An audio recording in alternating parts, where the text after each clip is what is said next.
Our story today takes place in Riverside, California, where the next time you order a bowl of chili, you might want to check what kind of meat is in it. On October 30th, 1986, a man scavenging for aluminium cans made a terrifying discovery. In a drainage ditch, he discovered the partially clothed remains of 23-year-old Michelle Yvette Gutierrez, a local prostitute. An autopsy revealed that Miss Gutierrez had strangulation marks around her neck. But things took an even more chilling turn when it was revealed that Miss Gutierrez also had trauma to the anal and genital regions, as well as having pubic hair ripped out from the genital region. Investigators didn't know it at the time, but this was the first in a long line of brazen prostitute murders that would rock Riverside from the mid-80s to the early 90s, with the culprit ultimately being a mild-mannered county employee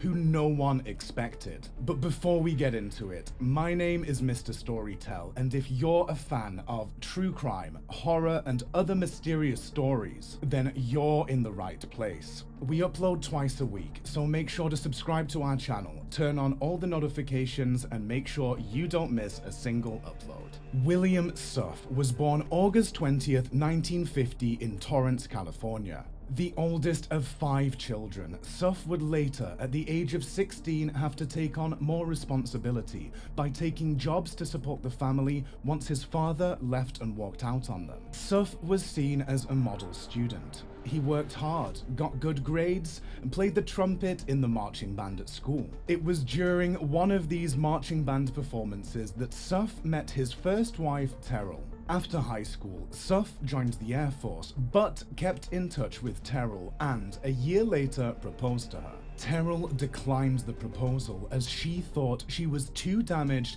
and not good enough. She had recently been raped and become pregnant after the crime. Suff told Terrell he didn't care, and shortly after, she agreed to marry him. Even though he accepted Terrell, he did not accept the child. Suff, who was now stationed in Texas, lied to his future wife and told her that children were not allowed on the base. This caused his wife Terrell to leave her baby with her mother while she moved out to the base in Texas. As soon as Terrell moved out to be with Suff in Texas, his attitude and demeanor changed entirely. He became physically and emotionally abusive, trying to control every aspect of Terrell's life. A couple of months after Suff's discharge from the military in 1970, the couple had their first child.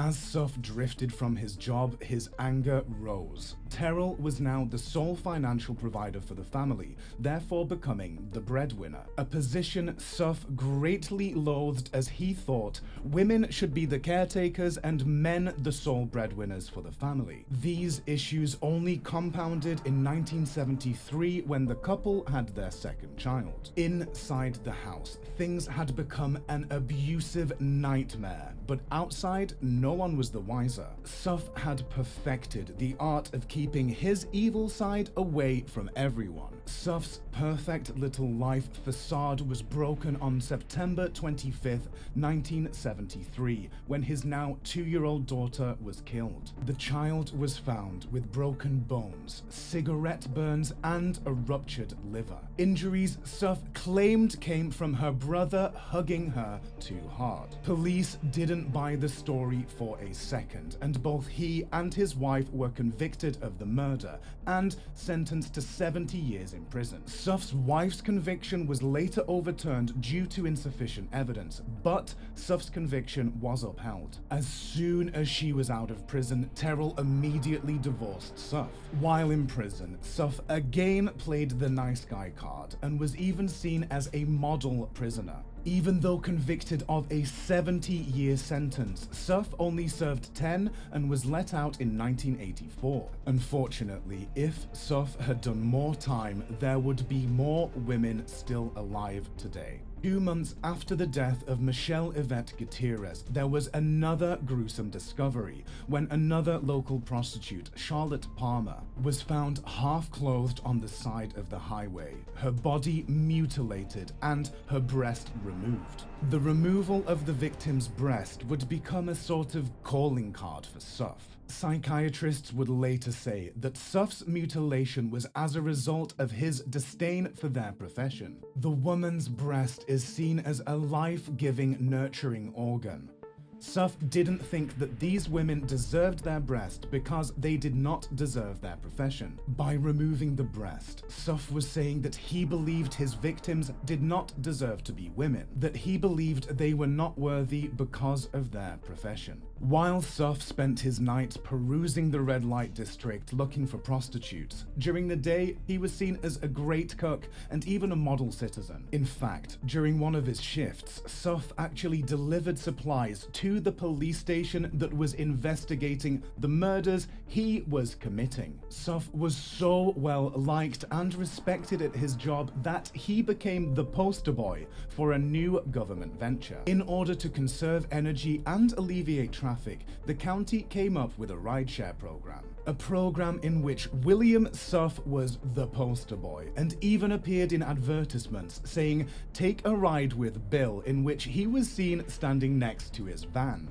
The very same van he used to pick up his victims before murdering them. As Suff continued to get away with his crimes, his murders became more and more brazen. On January 17, 1989, Linda Ruiz was found dead on a beach about 100 feet from the water. She was found with a blood alcohol level of 0.19 and had been suffocated. Suff had held her head in the sand until she was killed. Police got their biggest break when Suff attempted to pick up sex worker Kelly Whitecloud. After buying dinner for the young woman, an argument broke out and Whitecloud was able to escape from the van. Suff then left and picked up Kelly Hammond, another sex worker, and Whitecloud saw Hammond get into Suff's van. Kelly Hammond's body was found just a short while later by a trucker. But this time around, they had a witness in Whitecloud that could not only give a description of Suff, but also his van. Even with the description, Suff continued to kill, murdering Eleanor Caesars in broad daylight, then dumping her body in an orange grove just one street away from Riverside police station.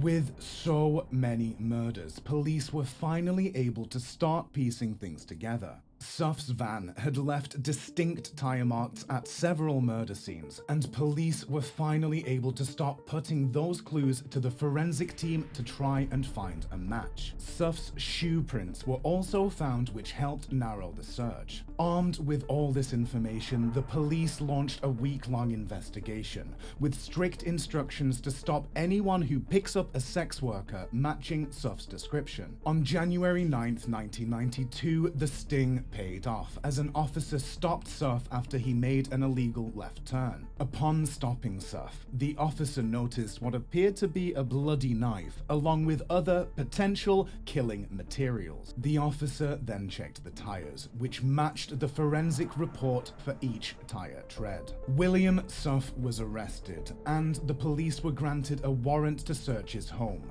where the most damning evidence was found. A pair of shoes that matched prints left at multiple sites. Carpet fibers from his apartment matched fibers found on multiple victims, and cat hair was found on several victims that matched Suff's cat. With Suff in custody, DNA evidence was now also matched directly to the scene. Suff stood trial on 13 counts of murder on March 25th, 1995, for which he pleaded not guilty. The prosecution presented their case, and even alleged that Suff cooked some of his victims in his famous chili. The jury found Suff guilty on 12 of the 13 counts of murder, and he was sentenced to death. During Suff's reign of terror between 1988 and 1992, police say that somewhere between 20 and 30 prostitutes were kidnapped. That is a rate of 1 per month. Even though he was only charged with 12 murders, police believe he may have committed